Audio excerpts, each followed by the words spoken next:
Welcome to Right on Track, a songwriting podcast. Thanks to Tone for tuning in. I'm Demi Michelle Schwartz, and I'm thrilled you're joining me on my songwriting journey. So kick back and relax, don't fall flat, and remember, stay right on track.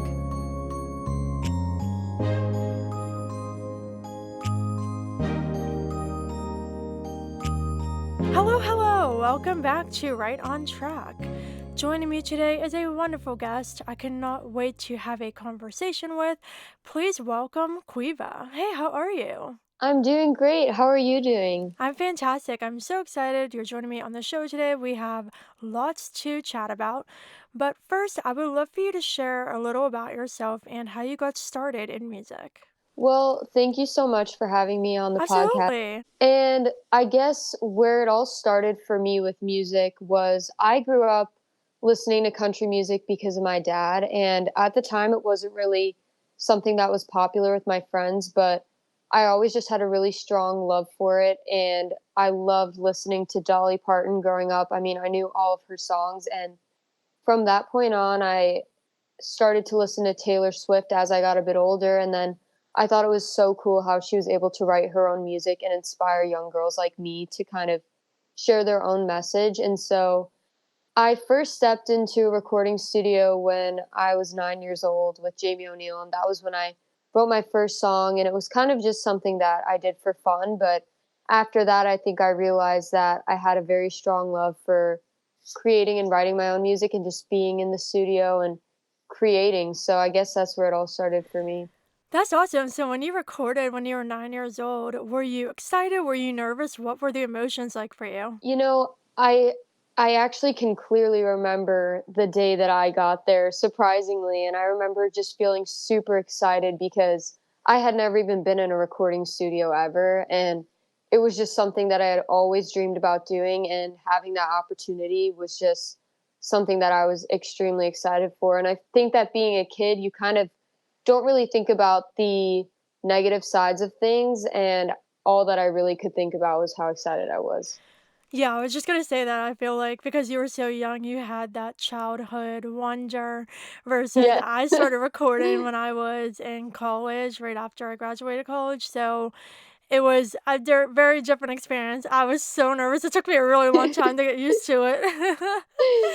I totally get that. Yeah, it's when you're a kid, like, you can honestly do anything and not be worried about it, you know? Yeah, for sure. So once you started to explore, obviously you were writing very young too, and getting to dive into what being a songwriter was all about and what being a recording artist was all about. So, how did you go about developing your own songwriting process and what does that look like? The way that I went about developing my own songwriting process was probably just by not really putting myself in a box, and I think that that's one of the most important things is when you're writing, you don't ever wanna have a certain strict way about doing it. I think that just at least for me, I mean, I know every artist has their own process, but I think it's just so fun to just go with what the vibe is. And if you have an idea, whether that's a melody or, a hook, you kind of just roll with that. And then it's always just the easiest way, I guess, for me to go about it is just to kind of go with whatever idea I've got. And that could be a melody or, some sort of lyric idea. And then it kind of all unfolds from there. I think that it's different every time, you know? Yeah, I love that so much. And I really like how you said to not put yourself in a box. I think that's really important because, as you just said, like music inspiration comes from many different places. So I feel like if songwriters do have a very strict process, like they just start with lyrics or they just start with melody, then they're blocking themselves off from experiencing other avenues of inspiration. And even though I typically start with some kind of concept or lyrics, still sometimes start with a melody, or a couple of times I did like a full piano accompaniment and wrote a song from there. And so I think it's really great, like you said, to be open to different avenues of receiving that inspiration and writing songs. So, what is your favorite part of the songwriting process, and what is a part that you find difficult that you have to overcome from time to time? I think my favorite part of the songwriting process would probably be I don't know, I think there's so many things that I love about it, but there's just such a special feeling if you think that you wrote a really great song. Just the feeling that you get that day after listening to it, another time or so, and then just hearing what you created and just being like, wow, I really love like what we created today. And it was something that, you didn't have it yesterday. And it's just such a cool thing. And then I also love, being able to take that work tape or demo and then going into the studio and really like bringing the song to life and giving it exactly what you wanted to give it and get it out there and then release it. And then I'd probably say that my least favorite part, I don't know if I really have a least favorite part. I guess I've never really thought about that. But I don't know, maybe sometimes, I think that everybody experiences writer's block sometimes. And, if you're really getting all up in your head about, a couple of words and then you're stuck in this place for like a good 30 minutes and you don't even realize it, that can be a little bit frustrating. But, I try not to overthink it too much. Yeah, I really love that. First of all, I too really enjoy the moment when you take a song to the studio and really hear it come to life, transforming it from that demo to a studio recording. That's fantastic. And also too about the writer's block, I feel like as creatives, I mean author as well as a songwriter, so I'm super creative and Awesome. yeah, so I feel like anytime you really get into your head and you start overthinking, that's when the creativity stops flowing immediately. Yes. And so I really like how you said to not overthink it when you're in those spaces of writer's block. Sometimes, like, the lyric is just right on the tip of your tongue or the melody is right there, but you're overthinking it to the point that you just can't get it out. And so I feel like allowing yourself to be free with the creative process is super important. So I'm happy you brought that up.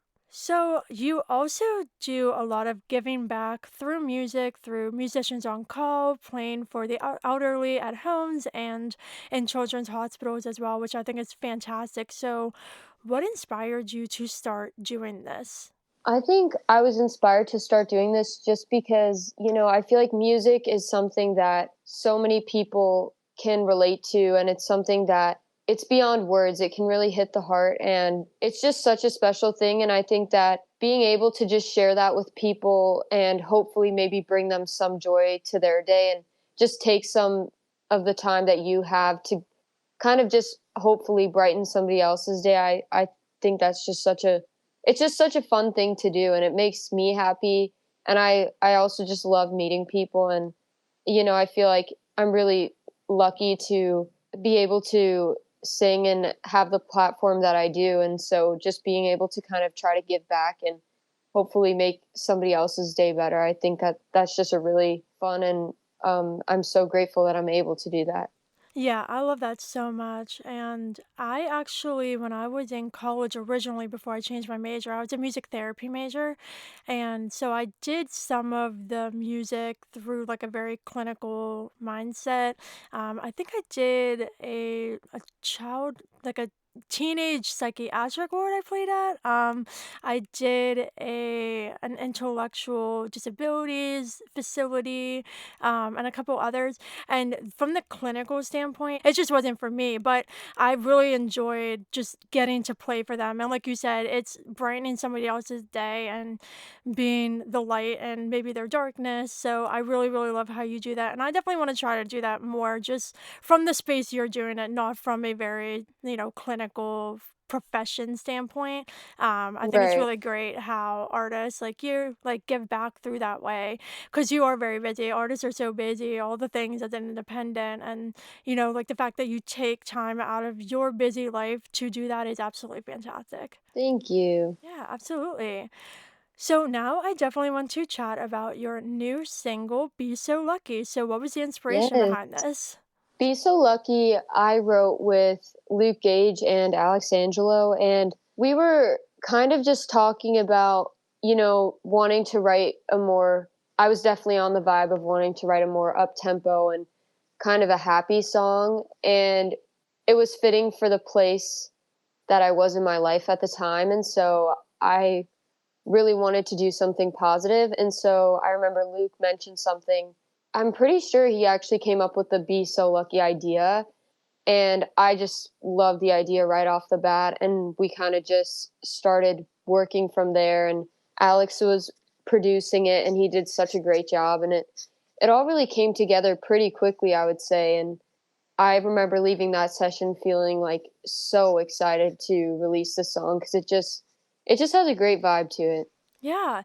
So you did just mention that you had a role in producing this. Have you done lots of music production or were you working like co-producing with the producer? What did that look like for you? So I didn't actually produce it, Alex produced it, but, I was there in the room, but I wouldn't I wouldn't consider myself a co-producer. I mean, I do some of my own stuff, on my in Logic, I'll mess around at home, but I would definitely not call myself a producer.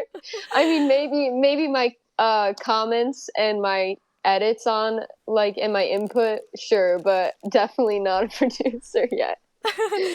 Well, I think you could call yourself a co-producer. I wouldn't get into the music engineer space because that's not really what you're doing. Yes. But like if you're contributing to the instrumentation and sharing your ideas, you're definitely contributing to the production.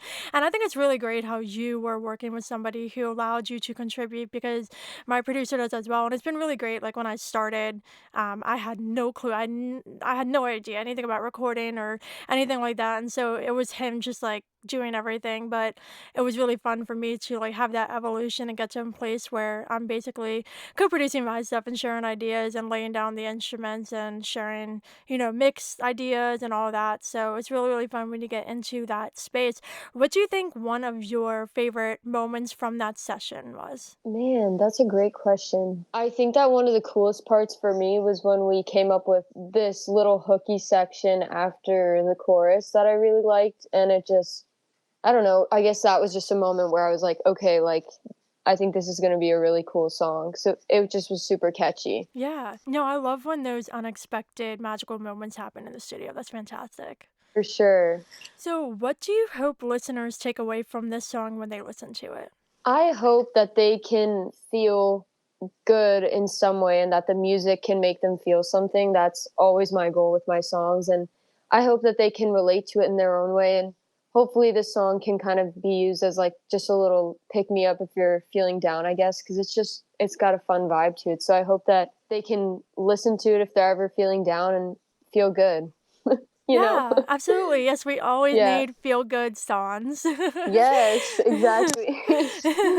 I love that so much. So now let's chat highlights. So you've had some fabulous highlights as an artist so far, but what would you say some of your top ones are? Probably my number one highlight right now was being able to go on the road with Hunter Hayes and open for him. That was honestly one of the coolest experiences I've ever had. And, you know, as an artist, you always want to be going out on tour. And I think that my first tour being with him was just such a dream come true. And he is so talented in every single way. And I was just so lucky to be able to watch him do his thing, and I learned so much from that experience, and so that was definitely one of my top moments for sure.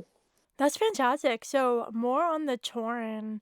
As an artist going out on the road doing a tour like that for the first time, what were some of the obstacles you had to overcome? Because being on the road could be difficult. I think that I had such a great support system. My parents were with me, which I was so grateful for, and they were so supportive, and I had my band too, and Hunter's crew was absolutely amazing. So, honestly, I'm so grateful, but I don't think there were many obstacles in that way. But obviously, myself, I it is a bit of pressure, and I didn't want to let anyone down, and so I think that maybe just kind of just with myself, getting used to it, and not feeling nervous. Obviously, I've performed on stage before, but I've never done an opening act, and so after the first show, you get used to it. But my very first show, I remember I was nervous, so I think that just being a bit nervous was one thing, but other than that, everything else was awesome. Yeah, that's fantastic. So, when you were going through picking your set list for your opening spot, do you have any favorite songs that you played on that tour? I think that I really enjoyed playing Show Off as an opening song. I mean, Show Off has just always been one of my favorite songs because it's something that is so true to me, and it's something that I've always wanted to put in a song, is just to tell guys that they don't need to be someone they're not to impress a girl. And it's just such a fun song, but I feel like it also has a cool message that a lot of people can relate to, and so that was probably one of my favorites to open with for sure. Fantastic. So, do you have any dream artists that you would love to open for one day? Oh, wow. I definitely do have so many, but probably one of my favorite artists at the moment would be Jordan Davis. I think he's awesome, and Mhm. Yeah, I love yeah. his voice and his music, so I think that would be sick. Obviously, Yeah. there's just so many. I mean, Casey Musgraves is Mhm. insane, but probably one of those 2. I mean, honestly, I have so many favorites at this point. I can't choose, but probably those are my top 2. Do you like Kelsey? I do like Kelsey She's my too, favorite. yeah. She's awesome. Yeah, and she seems like so much fun. Mhm. Yeah, I saw her last year on her first tour, and I cried. She's my favorite. Really? Yeah, she's awesome too. I love her. So, looking ahead to the rest of 2024, what other plans do you have in store? For 2024, I definitely have some performances lined up, and that's exciting. And then, of course, new music that I'm constantly working on, and I'm trying to, get more lined up to release some more singles, which I'm excited about, and possibly an EP project, but that's not 100% confirmed. But I'm just definitely so excited just to keep releasing more music in 2024. Yeah, fantastic. Well, good luck with all of that. Thank you so much, Yeah, and for you sure. too. Oh, thank you.